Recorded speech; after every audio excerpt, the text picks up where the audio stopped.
Good morning. Mark Soderberg with ADM Investor Services with your morning ag market update.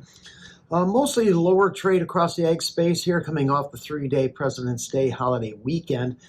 In the soy complex, we're seeing bean oil. That's still up 10 to 15 points lower everywhere else. Feed grains also lower.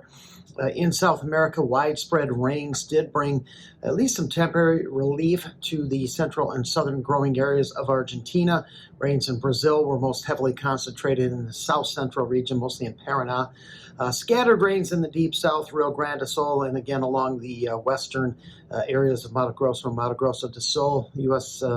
saw some good rains stretch from the southern plains across the Delta and southern Midwest and out the southeast this weekend. Dry to the north with a record warmth for several reporting stations. This week, rains will favor the southeast and the Great Lakes region, while above normal temperatures are expected to be dominant into the end of the month and into early part of March. Cooler temperatures early or middle part of this week could bring some return of some snow across the northern plains. A NOPA crush at midday today with the U.S. Outlook Forum starting on Thursday of this week. Markets will again be very sensitive to any indication of fresh Chinese buying or lack thereof. It would appear to me, at least, that at current price levels, markets are already back factoring in bullish news from the expected announcements of RVOs and small refinery exemptions from the EPA next month, and then President Trump's trip to China in April. Corn right now down 2 3/4 in the March contract at 4.29. First support is at last week's low. That comes in at 4.25 1/4. Spot prices remain range bound still between 4.15 and 4.40. AgRuel, they're reporting Brazil's first crop corn harvest has reached 22%. That is now lagging the year ago pace at 29%. Second crop plantings are coming in at 31%, trailing year ago at 36%. FOB offers in Argentina continue to undercut the U.S., but strong domestic demand in Brazil really is limiting their ability to export corn right now. Probably going to be the summertime second crop harvest comes along before that they're a little bit more active. That has generated record exports, record demand for U.S. crops.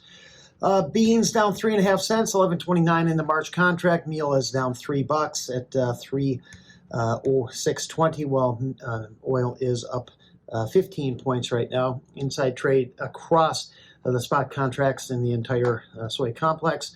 NOPA crush expected to come in around 218 million bushels. That would be down from 225 in December, however, well above the 200 million bushels from January of a year ago. Range of estimates is from about 211 to 226 million bushels. Oil stocks expected to build to 1.71 billion pounds, up from 1.64 in December and well above the 1.27 Jan of a year ago.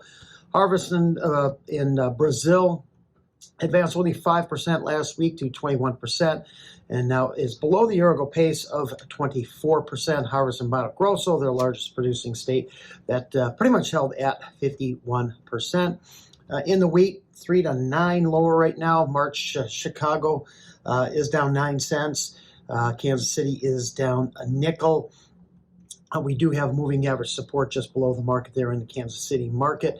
Late last week, ICAR, they raised their forecast for Russia's production, 3 million metric tons to 91 million metric tons. They reported at the end of the week that their export price was at $233 a ton. It was up $2 from the previous week.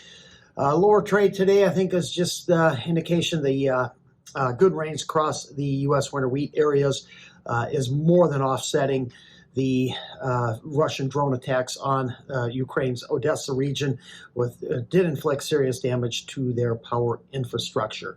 Thanks for listening, everyone. Have a great day.